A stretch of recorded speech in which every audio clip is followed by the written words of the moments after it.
¿tá? Un poco los objetivos que nosotros teníamos con estas, fueron 2 ofensivas, 4 arriba y 4 abajo, eran bien simples, la usamos en el último proceso U14 del año pasado, y la usamos, como le digo, en la 4 y 1 la usamos durante todo el proceso de la 2001, quiero decir U15, U16, U17, y después, el año pasado en la U14, modificamos algunas cosas con estos objetivos, ¿no? El tema siempre fue desarrollar ofensivas con continuidad abierta, que todos los jugadores, cuando decimos continuidad abierta, que la ofensiva nunca termine de ser cerrada, nunca se cierre, ¿sí?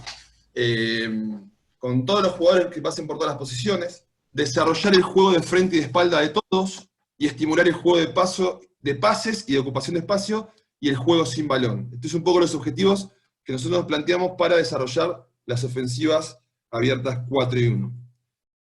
La metodología que utilizamos para llegar a esas ofensivas, que es lo más importante, a mi criterio, es lo primero que empezamos a trabajar con los chicos, mediante drills, digamos, de 1 contra 0, 2 contra 0, ¿sí?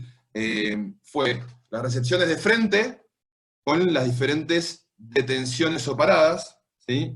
Primero trabajamos lo que era interno-externo, después interno un tiempo, después externo un terno, después externo un tiempo.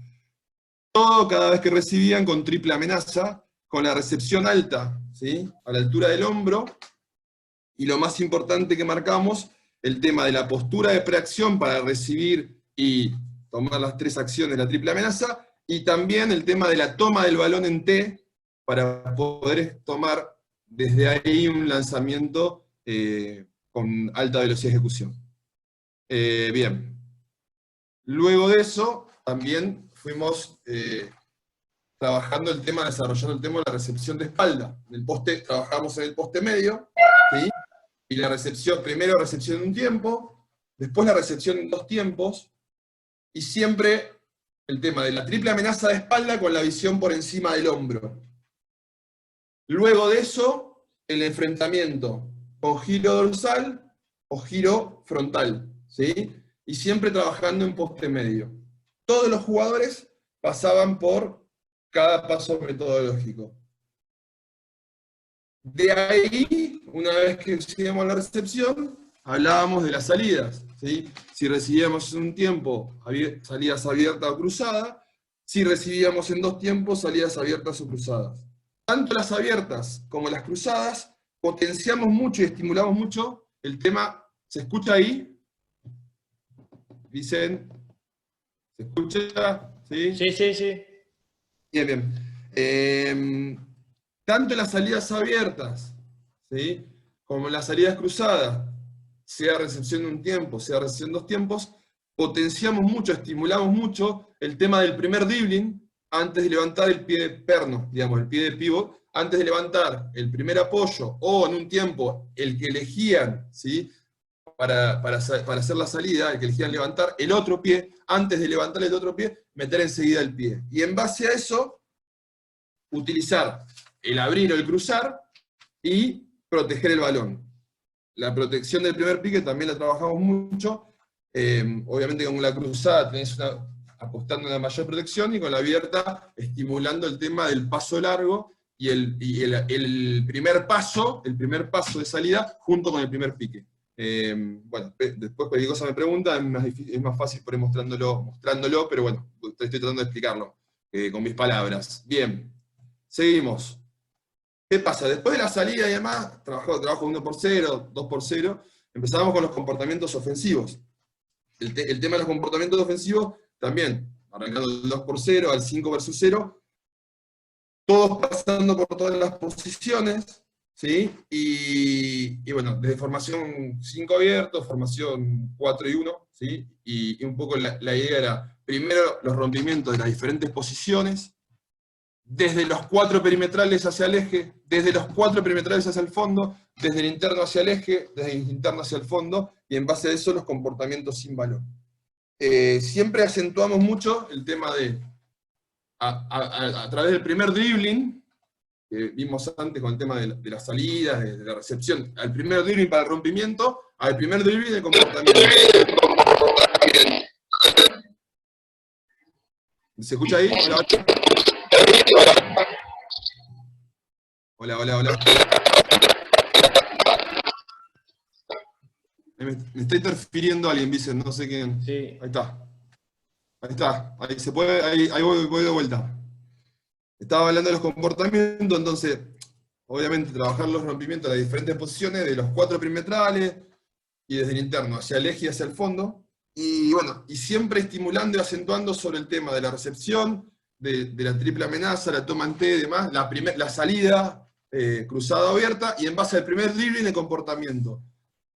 Trabajamos progresivamente de más simple a más complejo como para irle dando mayor velocidad de ejecución y de menor cantidad de jugadores participando a mayor cantidad de jugadores participando en base a sin oposición primero y después con oposición, para ir logrando el tema del timing en cuanto a los comportamientos ofensivos. Bueno, un poco esto lo sabemos todos, pero por ahí me parece importante marcarlo. ¿Cómo eran los comportamientos que por ahí marcábamos nosotros con Diego del cuerpo técnico? Por ejemplo, el rompimiento hacia el eje, ¿sí? Si el jugador en alguna situación quedaba en el eje de cancha, nosotros trabajamos todos los comportamientos, todas las posiciones, en las posiciones, no solamente la 4 y 1, sino como dije antes, también por ahí en situaciones de 5 abiertos, o de un interno y 4 jugadores abiertos. Entonces, bueno, un poco el uno rompiendo hacia cualquiera de los dos perfiles, el jugador hasta tiro libre del mismo lado se hunde al córner, el otro comporta la prolongación del codo. Si es pasando la línea de tiro libre, ¿sí? El 2 levanta un poco la línea de pase hacia 30 grados, el 3 comporta de la misma forma, ¿sí? En formación 4 y 1, un poco el rompimiento desde la prolongación del codo, ¿sí? Hacia el lado derecho, el 2 se hunde al córner, 4 comporta un paso, ¿sí? Para la posible reversión, y 3 levanta un poco la línea de pase desde el córner. Ahora mostramos por qué. En realidad, cuando este jugador, si no hubiera ningún jugador acá en el poste medio, este jugador que anda en el córner tiene la línea de pase, pero si el jugador, como siempre nosotros trabajamos, el 1, el del poste medio, yendo para donde está el balón. Entonces, el jugador está del lado donde está el balón. Cuando es ese rompimiento que mostré acá arriba, ¿sí? Este jugador barre por el fondo, ¿sí? Y entonces el ángulo de pase lo tiene para el jugador que está en el poste medio. Y el otro jugador levanta apenas a 30 grados. Bien. Bueno, sí, un poco más los comportamientos, ¿sí? Si va el rompimiento desde el eje, recibiendo, por ejemplo, acá el 4 recibe de 1, ¿sí? Este rompimiento y el 5 está del lado, se revirtió el balón y el 5 está se puso del lado del balón, abre un poquito el córner. Y bueno, y un poco otro comportamiento, ¿sí? Acá con 2 internos que lo mostramos para que los chicos sepan qué pasa si el jugador está acá o está acá, dependiendo de dónde está el balón, ¿sí? Y fuimos mostrando todos los rompimientos, como le digo, en todas las posiciones, no solamente en la 4 y 1, sino en todos los rompimientos. Pelota en el eje, rompimiento hacia el eje, creo que esto es lo más tradicional. ¿Sí? Rompimiento hacia el fondo, comportamiento del 1, comportamiento del 3. Rompimiento del 2, abrir el córner corto. Rompimiento del 2 hacia el fondo, abrir al codo del trapecio. ¿Sí? Rompimiento hacia el eje con el jugador del lado, con el poste medio del lado contrario, ¿sí? En caso de haber reversión de balón, barre por el fondo, comportamiento del corazón de la zona. Un poco los diferentes comportamientos, ¿sí? Desde formación 4 y 1, estos serían un poco los movimientos en base al rompimiento del jugador que está en 60 grados, ¿sí? Y en caso de que se junten 2 jugadores, por ejemplo, a 45 y en el córner, por un corte o demás que se generó durante la ofensiva 4 y 1, ¿tá? En un rompimiento, el jugador que está en el córner corta, ¿sí? Corta un backdoor y el otro jugador comporta hacia el córner para ocupar el espacio. Eso sería un poco más o menos el comportamiento de la formación 4 y 1 que estuvimos trabajando. Ahora bien, paso directamente a las ofensivas. Son 2 ofensivas bien simples, pero son 2 ofensivas que, como hablé antes, por ahí para los que entraron después, son 2 ofensivas que todos los jugadores pasan por todas las posiciones, juegan de frente, juegan de espalda, y se genera a través de todo el tiempo de movimiento del balón, ¿sí? De passing game. ¿Ah? Profe, silencien por favor sus Vení, micrófonos. vamos un rato afuera. No puedo.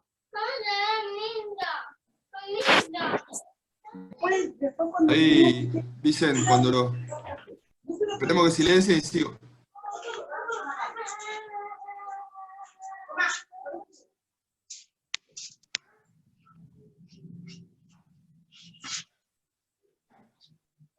Bueno, ¿ahí se escucha? Sí, dale, dale. Bien. Bueno, vamos a la ofensiva que usamos en el Sudamericano 14 el año pasado. Después, si alguno quiere, les puedo pasar los links de YouTube de los partidos para que vean que estas ofensivas fueron usadas. Y la verdad que esta camada 2005, bueno, que estuvo Juan Peral y era Cecilio de Neuquén, se hizo mucho estas ofensivas y dieron muchos resultados trabajándolas con detalles, ¿no? Durante el proceso también. Bien. Vamos a esta 4 arriba, ¿sí? La ofensiva 4 arriba. A ver si se ve bien ahí, se alcanza a ver, sí. Los grafiquitos se ven todos, sí. Está bien. Bien. También lo mismo.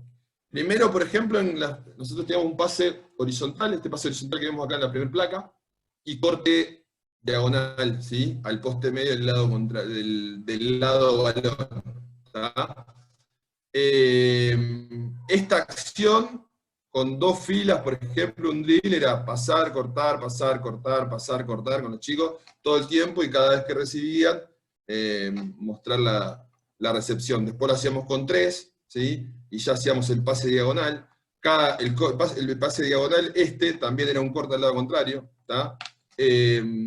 A ver, un segundito que tengo que mover acá. Ahí está. En esta tercera placa, ¿sí? Una vez que hizo el pase diagonal, corta el lado contrario, bueno, y después empiezan los reemplazos, ¿sí? Empiezan los reemplazos, donde todo el tiempo el jugador que pasa, corta diagonal, y empiezan a mostrarse en base a dónde está el balón.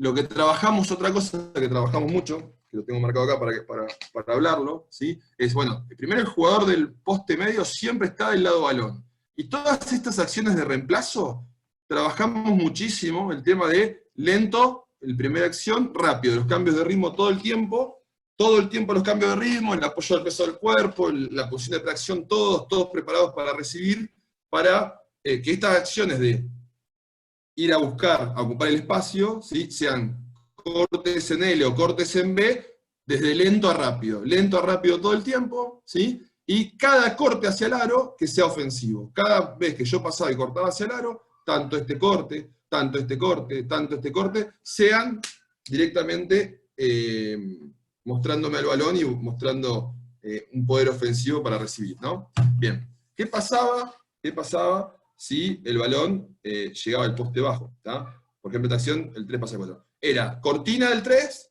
y corte. El 2 pasa y reemplazos de las posiciones. Pase al poste medio, poste bajo, vamos a decirle, pero nosotros hacemos recibir el poste medio para que tenga acción de recepción y de pase al córner del lado contrario. Bueno, un poco lo que ya se viene hablando hace mucho, el tema del poste medio. Pase del 3, cortina y corte, y el 2 ocupaba la posición recibiendo la cortina tercero. Y un poco la otra opción, sí, era pase, directamente corte sobre el jugador, no la cortina de corte, directamente corte sobre el jugador y reemplazos. O bien, pase y corte para recibir la acción por debajo, ¿tá? El corte para recibir una acción de mano en mano del grande, ¿tá? Y después comportamiento ofensivo de el resto de los jugadores. En caso de esta acción última, si este jugador llegaba a recibir el 5, en vez de ir a buscar directamente el reemplazo, primero se mostraba para el comportamiento ofensivo para recibir el pase del jugador que cortó por debajo, ¿no? Esa es un poco la ofensiva 4 arriba, ¿sí? Y la siguiente, ¿sí? La ofensiva 4 abajo, ¿tá? Es la opción, cuando hay un pase horizontal, ciega el pasador, ¿sí? Más ciega el coordinador. Entonces, el pase, acá, perdón, la mía. el pase de horizontal, ciega y se va, y el que cortinó recibe una ciega del jugador que estaba en el poste medio del lado balón, ¿sí? Todo el tiempo. ¿Tá? Cuando hay pase vertical, el gráfico espero que lo entiendan, sí, yo creo que está bastante claro. Entonces, cuando pasen horizontal, cortina ciega al córner para el pase y el tiro del córner a 30 grados, y el grande no, porque acá pasan todos por todas las posiciones, vuelvo a repetir, el jugador que está en el poste medio, cortina el coordinador y se va a recibir para recibir un pase en el lado balón. ¿Sí? La opción, perdón, a ver, voy a mover esto, ahí está. Opción, ¿sí? Cuando hay pase vertical, cortina al tercero más corte del coordinador, ¿sí? Pase vertical, pase diagonal, ¿sí? Corte, paso, ¿sí? Cortina al tercero, ¿sí? Y corte del coordinador, ¿tá? Y abre, y después reemplazan de vuelta. Todo el tiempo de esta forma estaban moviéndose todo el tiempo por todas las posiciones, recibiendo todo de frente, recibiendo todo de espaldas, si podían recibir también, ¿sí? Y las opciones, cuando llegaba el balón al poste bajo en 4 bajo, ¿sí? Eran las mismas que se describieron en 4 arriba. Situación simple, donde todos los jugadores tocan el balón, donde hay mucho movimiento, donde hay ocupación de espacio, donde hay, como les decía antes, el tema de recepciones de frente, recepciones de espalda, bueno, y en ningún momento usamos situaciones de pick and roll. En ningún momento en el Sudamericano U14. Como les digo, si quieren ver estas situaciones, las pueden ver tranquilamente con el link de YouTube y se los envío. Esto sería un poco, Pato, lo que quería hablar del tema de la formación 4 y 1. No quería Bien. extenderme más de... Pablo, yo te hago una pregunta. Cuando ustedes Dime. llegan... ¿Me escuchás, Pablo? Sí. Pablo, Sí, ¿me escuchás? Pato. Sí. Cuando ustedes Sí, llegaban sí, a sí, una... Cuando ustedes llegaban a una concentración y este era uno de los contenidos a trabajar porque estaban próximos a un torneo y demás, ¿cuál sí. era la principal vía de problemas que encontraban? ¿La comprensión de la situación, lo motriz, lo físico-motriz o lo técnico? ¿Cuál de los 3 ámbitos era el que más dificultades les traía a la hora de trabajar este contenido?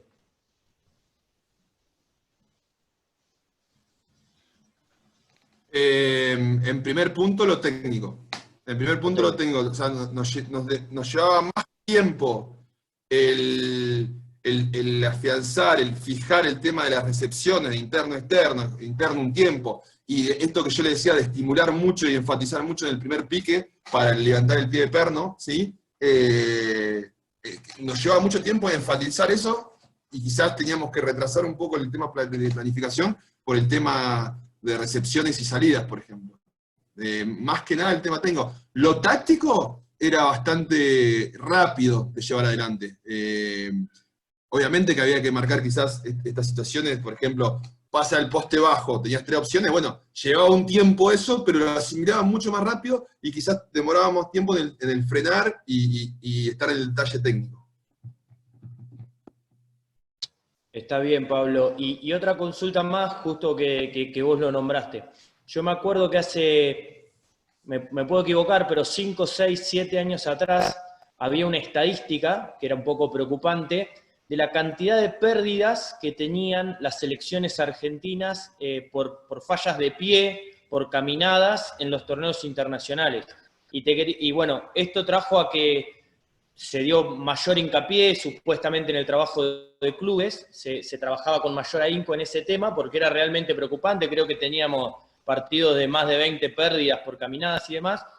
Te quería preguntar si con esa planificación que ustedes tuvieron, en la que le hacían tanto hincapié en ese tema, si en los últimos años esa estadística disminuyó o seguimos teniendo un problema a la hora de encontrarnos con un arbitraje internacional, seguimos teniendo problemas de excesivas pérdidas de balón por fallas.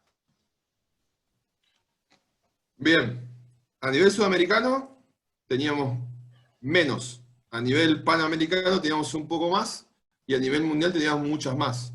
¿Qué quiere decir? O sea, sí, sigue existiendo eso, porque obviamente con una concentración de selección, digamos, de una semana o 2 semanas, no, vos acentuás para el torneo que viene y lo tratás de estimular, pero esto es un desarrollo de todo el año, digamos, de los clubes y demás. Se ha mejorado, pero se sigue fallando en eso, digamos, en eso de, aparte, es como esto del arbitraje de la ventaja que se usa mucho acá en Argentina, en el tema de si está lejos y no va hacia el aro, no hay ventaja, no se cobra caminar. Y a nivel internacional sí te lo cobran.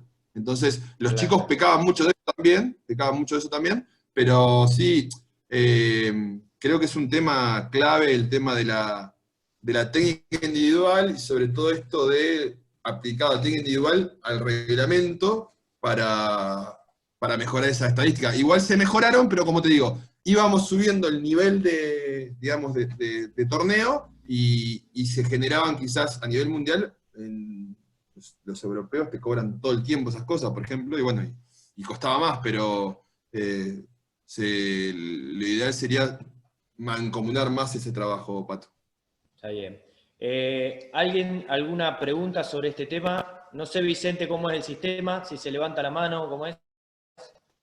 Pero alguien que haga señas, si quieren Sí, preguntar pero algo. estamos todos en la sala, se ven todos, levanten la mano y le preguntan a Pablo.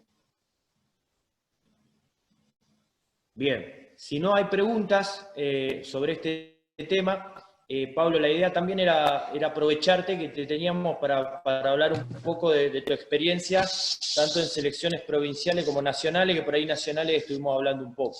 Entonces yo hago la primera pregunta, después que se sumen los demás o los que quieran saber algo. Primero, son 2 preguntas en una, Pablo. Estando ya, creo que a un poco más de un año de que vos estuviste como coordinador, pasó un año, Pablo, ya, sí, un poco más de un año. Y yo ya el año pasado ya no estuve. Claro, o sea, Estuve, un año y medio, casi 2 años. Sí. Las preguntas serían, ¿qué balance haces sobre tu paso como coordinador deportivo de la federación? Y en base a ese balance, ¿en qué momento crees vos que se encuentra hoy el básquet neuquino? ¿Cuáles serían los siguientes pasos que en tu opinión se deberían dar? Y demás, siempre dejando de lado la situación actual de la pandemia, ¿no? Haciendo de cuenta que estamos en una situación normal de crecimiento. Con esa óptica de haber sido el último coordinador, ¿cuál sería los siguientes pasos de crecimiento en tu opinión? Mirá, el balance que hago es bueno. Yo el otro día hablaba justo del tema, y como que lo divido en diferentes etapas, ¿no?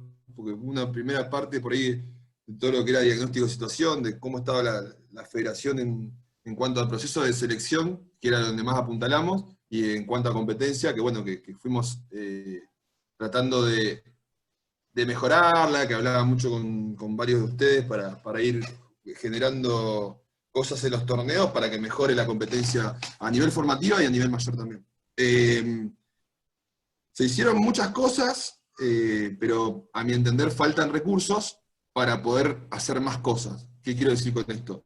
O sea, una sola persona en la federación para tantas cosas no termina alcanzando el tiempo ni todo lo que se puede hacer, porque para mí necesitas un cuerpo de trabajo, ¿no? En cuanto a formativas, por ejemplo, se logró trabajar en forma ordenada por categorías, con una planificación, con un libro de juego. Neuquén iba a los argentinos y tenía una identidad de juego, tanto en masculino como femenino. Se logró que el femenino participe en todos los torneos argentinos, salvo, bueno, en el de mayores por un tiempo. Después, por suerte, justo el año antes de irme fue el año que jugaron el argentino mayores, que ya ahí, esa parte, fue cuando Ale Sosa, yo empiezo en el Federal del Pacífico, y Ale Sosa se suma para hacer toda la parte del femenino, porque obviamente yo no me daba el tiempo para hacer las 2 ramas, y bueno, para mí fue acertado eso, y creo que eso se tendría que haber continuado, digamos, el tema de, por ejemplo, un coordinador por rama. poco el tema para mí va por el lado ese, de que faltaron recursos como para que el trabajo se hagan más cosas. Se logró lo de los procesos de selección, se logró lo de la competencia en cuanto a mejorar competencias en un montón de aspectos, sobre todo en emparejar un poco el tema del masculino y el femenino. En la competencia de mayores creo que se logró llegar al punto de la integración que muchos de nosotros veníamos pregonando hace mucho, ¿sí? Y se logró eso, y eso creo que es muy, muy importante para el básquet nuestro y para el básquet de Río Negro también, pero más que nada nosotros fortalecimos nuestro básquet, y eso es lo importante. Patito, ¿sabés qué? Ahí justo quería, ya que estamos hablando del tema de la federación, muestro rápido un poco el laburo que se hizo con una mini presentación que había hecho, así lo vamos charlando, si te parece, o Dale. querés hacer preguntas. No, dale, mostralo, y si alguien tiene alguna pregunta, levanta la mano o nos avisa y lo metemos enseguida. Bueno, a ver.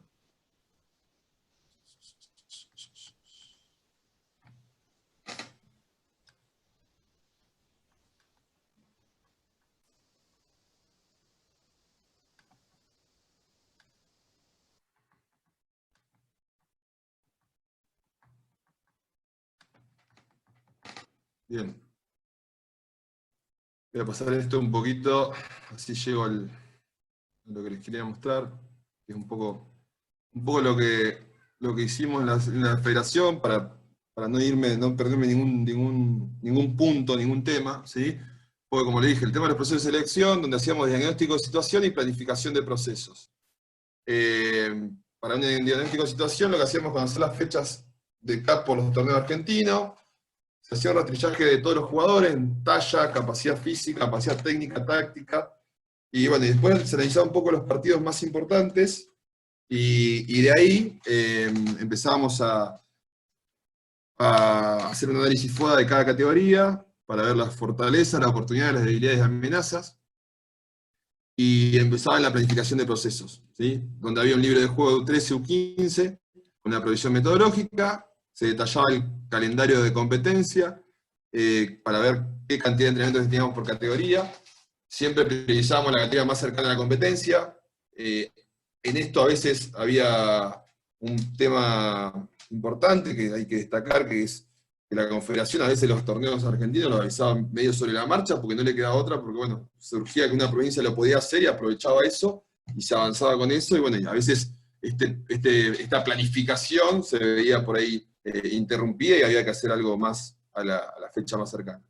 Y de ahí aprovechar un poco la logística en la coordinación con la preparación física, que estaba en ese momento Claudio Fratoni, que nos daba una mano importante con el tema de la preparación física, y él armó un grupo de preparadores físicos para trabajar con las selecciones, donde, bueno, casi todas las selecciones viajaron con un preparador físico, creo que desde que se empezó con el cargo que tuve yo, se empezó con la preparación física en todas las selecciones.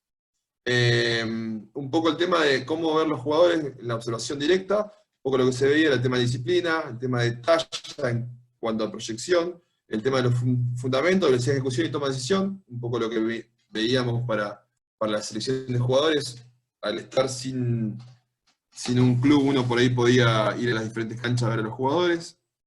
Luego de eso el armado de preselección, con un listado tentativo, y bueno, se analizaba con el cuerpo técnico designado a la selección, y se armaba el listado definitivo para la citación. La programación de entrenamiento, siempre se buscaba los días con mayor disponibilidad de jugadores. Fin de semana, feriados, jornadas institucionales quizás era lo más usado, ¿sí? Sobre todo los domingos. Turno de entrenamiento, siempre tratábamos de hacer mañana y tarde, ¿sí? Y bueno, y de ahí se citaban los jugadores en base a la sede que se conseguía. En base a esto tengo que decir que siempre estuvieron dispuestos todos a ayudar en los procesos de selección para el trabajo en las diferentes canchas de Neuquén. La cantidad de entrenamiento por proceso, esto de hecho una vez lo hablamos con Botti, una vez que me preguntaba cuántos entrenamientos por proceso. Nosotros siempre hablábamos un mínimo de 15 entrenamientos. y de ahí para arriba, ¿sí? Máximo dependiendo el tiempo de preparación. Nosotros, en un momento, yo armé un documento donde qué hacer en cada entrenamiento para llegar a jugar las ofensivas y la parte defensiva, cómo desarrollarla en cada entrenamiento, y después cada entrenador le ponía su filosofía y su forma, ¿no? Pero más o menos planificado y armado eso. Un primer filtro una primera situación entre 25 y 35 jugadores, dependiendo de la categoría, obviamente, siempre de U13 más, U15 ya conocíamos un poco y se iban citando menos, y bueno, y también se hablaba con los entrenadores para que envíen los jugadores quizás de mayor jerarquía de sus categorías. Un primer filtro de 25 a 20 jugadores, segundo filtro 15 a 20, y el tercer filtro la selección. Y la puesta en marcha del proceso, siempre se habló de 5 pilares para mantener en toda la selección de Neuquén. Yo creo que esto lo mantuvimos y bastante, porque el tema de disciplina, compromiso y respeto se hizo en todos los procesos. No puedo hablar de ninguna situación desfavorable en cuanto a eso. Y concentración e intensidad hablábamos siempre en cuanto a los entrenamientos y los partidos también. Un poco eso fue lo que se hizo en cuanto a los procesos de selección, ¿no? Y para sumar a eso el tema de competencia, como te decía, Pato, se trató de ir mejorando en los 4 años en base a un poco lo que se necesitaba más en el femenino, y en el masculino tratar de acrecentar la competencia, bueno, y ir cambiando formatos como para darle un mayor beneficio a todos los clubes, que esto lo he hablado mucho con todos en el momento que estuve ahí. Yo creo que hoy la federación dio un paso atrás, porque no hay ningún entrenador en la federación. O sea, yo cuando digamos, fue el último año, hablé de que para mí tenía que continuar la persona de entrenador dentro de la federación, y tanto uno en el masculino y uno en el femenino, porque parecía que uno para los dos era mucho, y bueno, lamentablemente no se avanzó con eso, y me parece, a mi entender, que es un paso para atrás, porque después, estando cualquiera de nosotros adentro, tenemos voz y voto, y podemos colaborar en cuanto a los procesos de elección, en cuanto a la competencia, que es lo más importante que tenemos para hacer dentro de la federación nosotros con nuestra capacidad como entrenadores, ¿no? Y Pablo, como para seguir, y si fueses vos u otra persona la que hoy volviesen a tener el cargo, ¿cuáles serían para vos los 2 o 3 puntos en los que son urgentes hoy para el básquet de Neuquén formativo? ¿En qué 2 o 3 aspectos decís, bueno, habría que concentrarse porque serían los más urgentes para el crecimiento, en tu opinión? Yo creo que, bueno, un poco hay que lograr el trabajo en conjunto más fuerte, como, bueno, el otro día hablaba Boti del tema del básquet comunitario, y llegar más al interior de la provincia. Eso es algo que para mí tiene que ser urgente. A seguir apuntando el tema del básquet femenino, como para llegar a una situación de igualdad. Pero esto no tanto de la federación, sino también de los clubes. O sea, creo que hay que hacer un trabajo más que nada de lineamientos para que todos los clubes,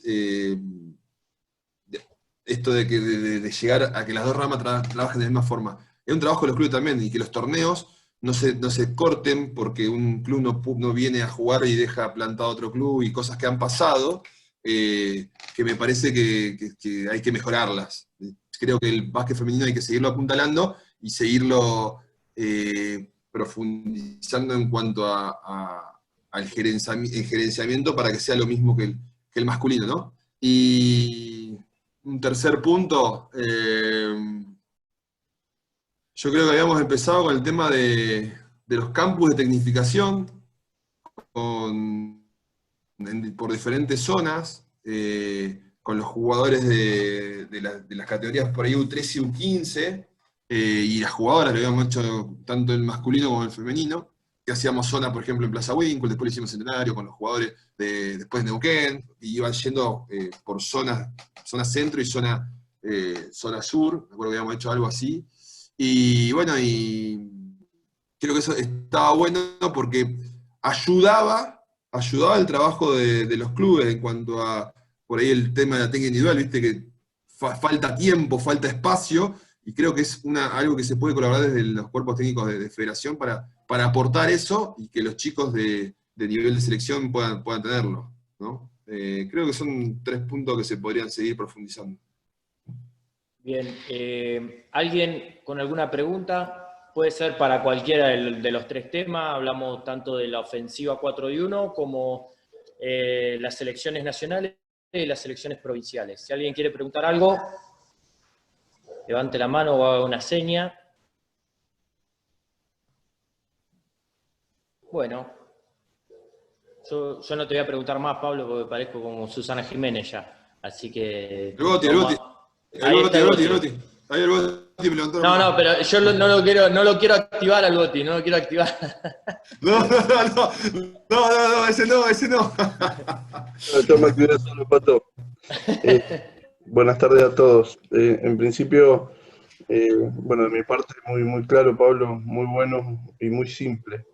Es lo que quiero rescatar y empiezo a hacer una pregunta. Si vemos las experiencias tuyas que por ahí, no solo el conocimiento, sino también las experiencias creo que nos llevan a crecer y nos van marcando el camino.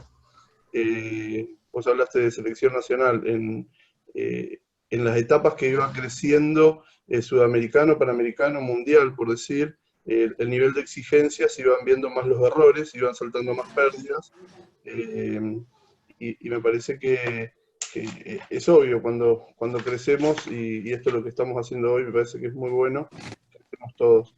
El otro día también veía una capacitación y hablaban de que por ahí en Europa o el serbio empieza trabajando a partir de su estructura o su plan a través del tiro. En Estados Unidos a partir del manejo del balón, del dribbling, de la penetración, y nosotros a partir del pase. Creo que vos lo que planificaban ustedes, y cuando hablas de ustedes, o sea, se ve que lo hacían todos, y lo hemos visto porque el que ve jugar alguna selección no importa la categoría, sino la simpleza que hacen las cosas. Creo que nosotros trabajamos a partir del pase, y como hablaban algunos, hoy también se está incorporando mucho el lanzamiento, pero a partir de la ocupación de espacios, que me parece que es bastante actualizado y bastante simple, por ahí con motion offense o juego en movimiento de passing game, lo que sea, poder ordenar los comportamientos. Yo les llamo reglas, pero creo que todos lo entendemos. Y eso por un lado, me parece que eso para vos es que nosotros trabajamos así, es por no tener puestos definidos, no tener talla tan grande, lo de la movilidad o del juego del equipo del argentino en sí. Esa es mi primera pregunta. Y la segunda cortita, en los procesos de selección creo que fue un avance muy grande, como vos decís. Por ahí una crítica no para vos, sino nuestra, es que cuando nos preguntaban de jugadores, mandábamos muchos jugadores, y en 12 clubes a un proceso de selección, creo que los conocemos a todos, y bueno, por ahí bajar un poco eso, y ver en la promoción o en el desarrollo, hacer una selección B o del año anterior, que la maneje otro profe o el asistente, para ver ante cualquier cosa subir un chico y que siga el proceso. Eso es lo que quería aportar y agradecer.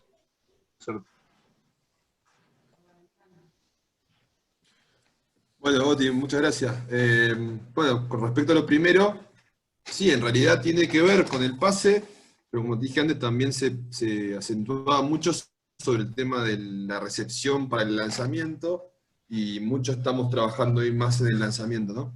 Y otro punto, el tema de las recepciones, al ser de edades, digamos, 14, 15 años, el recibir en todas las posiciones. Nosotros, por ejemplo, teníamos a Bautista Lugarini, que jugaba de espalda y de frente. Teníamos a Tomás Chapero, que recibía de frente y de espalda en el Sudamericano U15, en la categoría 2001. Y de hecho, por ejemplo, Chapero, todos querían que juegue de 3 en su momento. Y cuando lo ven jugar en el Sudamericano U15, perdón, de 5, cuando lo ven jugar en el Sudamericano U15, se dan cuenta que Tommy podía jugar de 4 tranquilamente, tenía tiro de frente, recibía y enfrentaba y metía un pique y iba hacia el aro, y obviamente que faltaba el desarrollo normal de un chico.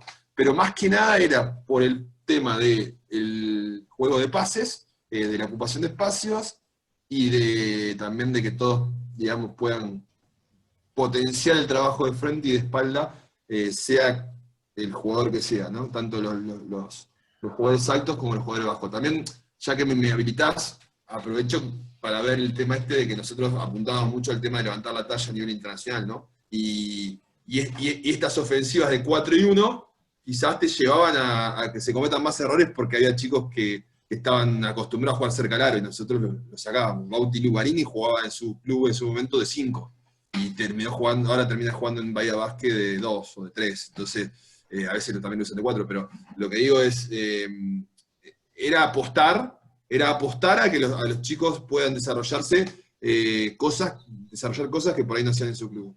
O jugar de frente a nivel internacional, que por ahí nosotros era lo que se apuntaba en el proyecto de la Confederación.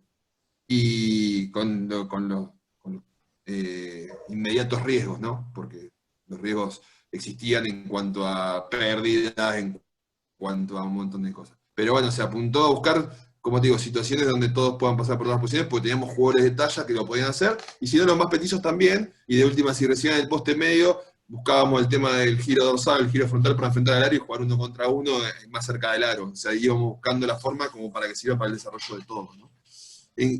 Después decime si te respondí con eso.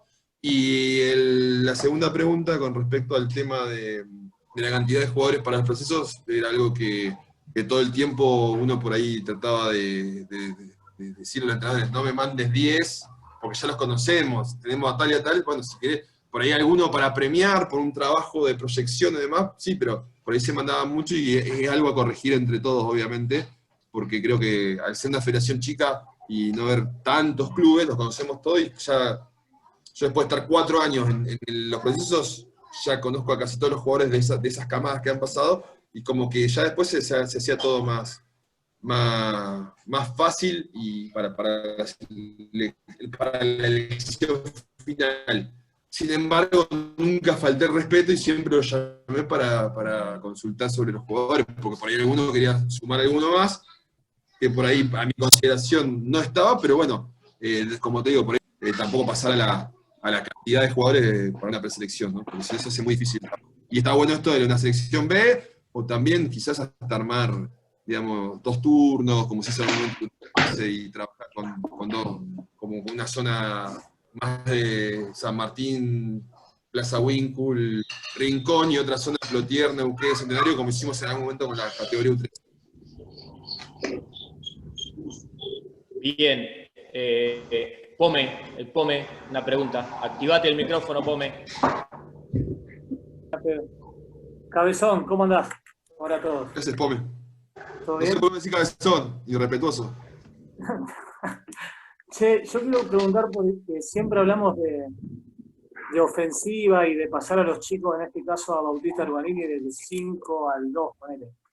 ¿Cómo hacían en la parte defensiva con los chicos que tenían que defender a los grandes acá en Argentina, que defiendan a un 2 brasilero en el U14? ¿Qué es eso?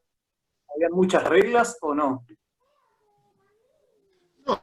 O sea, las reglas que usábamos para la defensa de situaciones de pick and roll, o reglas, digamos, para la salida de tirador, reglas para defender el flex, reglas para defender el triple point y demás. Reglas defensivas había para todos y todos tenían que defender a todos en ese sentido. O sea, si Bautista Lugarini iba a jugar de 2 y tenía que defender a un 2 un 3, lo iba a tener que hacer a nivel internacional. Obviamente, es lo que te digo, se corrían riesgos, sí, se corrían riesgos como este, por ejemplo, pero se apuntaba al desarrollo del chico para lograr llevarlo a esa posición. Sí, se corrían un montón, en un momento Tomás Chapero tenía que salir a defender. En un momento hicimos cambio, por ejemplo, en una situación, me acuerdo, contra Montenegro en el Mundial, y Tommy Chapero defendiendo al base, agachado, bajando el culo y a defenderlo porque era la situación esa. O sea, siempre apuntamos a reglas para el desarrollo y siempre apuntamos a reglas para el desarrollo de jugadores altos para posiciones más lejanas al sexto. Bueno, algunos terminaron jugando, digamos, de posiciones de interno hoy por hoy, ¿no? No sé si después te respondí. Bien. Gracias. ¿Otra pregunta? ¿Alguien más? Gaby del Ejido levantó la mano. Sí, sí. Ahí está Gaby. Hola, Pablo. Javi. Buenas a todos. Mi consulta, no sé si es tanto para tu plano, pero sí para mi incumbencia y seguramente a nivel internacional y sudamericano vos lo veías y era un punto también a tener en cuenta por más que manejen más la táctica y la técnica, ¿no? ¿Qué virtudes veías vos físicamente a nivel internacional en las selecciones y qué contras o qué nos falta a nivel físico, a nivel internacional? Si lo pudiste llegar a ver, o ya sé que por ahí no es tanto de incumbencia, pero sí, a la larga sí.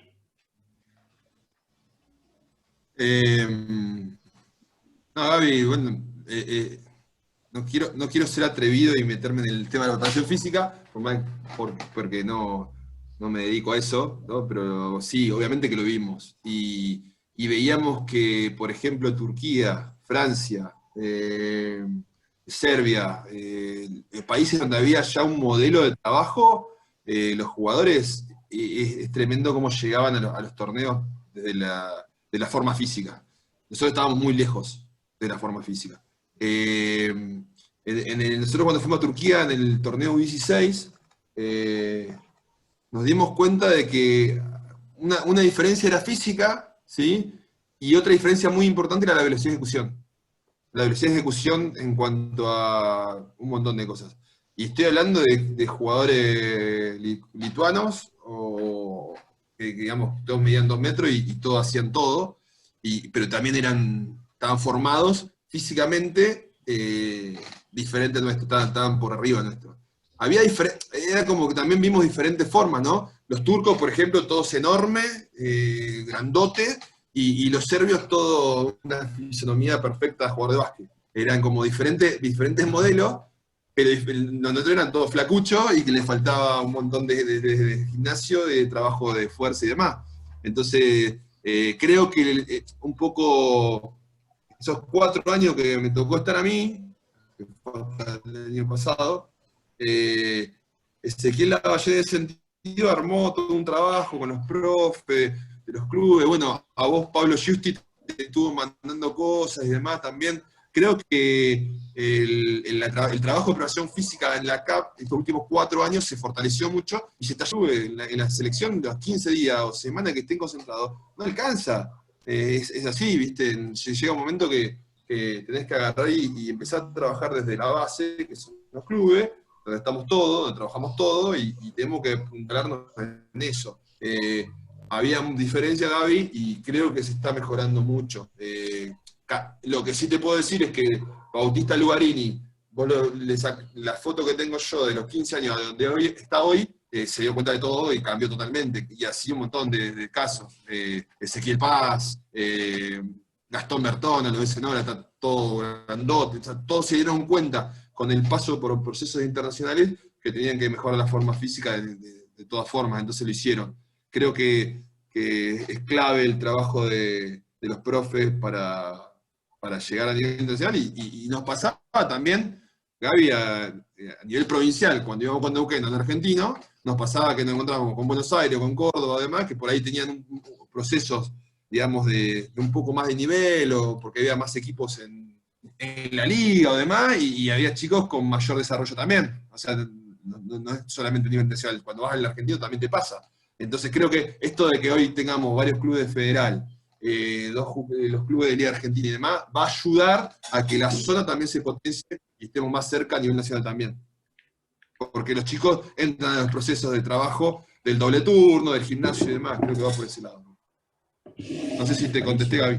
Sí, sí, genial, buenísimo. ¿Y viste, viste alguna virtud en cuanto a lo físico o no, desde la selección argentina? Más allá de esta evolución, en los torneos a nivel internacional, o en coordinación, o en fundamento, o en lo táctico, ¿en qué hacemos una diferencia a nivel internacional? Y los argentinos en lo táctico.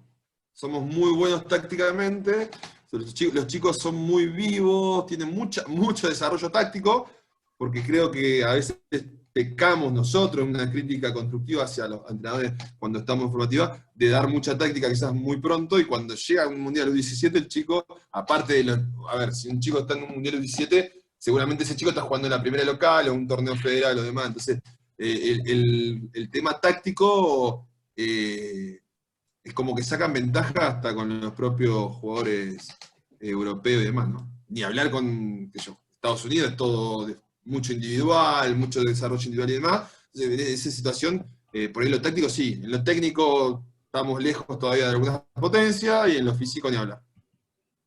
Buenísimo, Pablo. Buenísimo. No, gracias por preguntar. A disposición. ¿Alguna pregunta más? ¿Alguien más?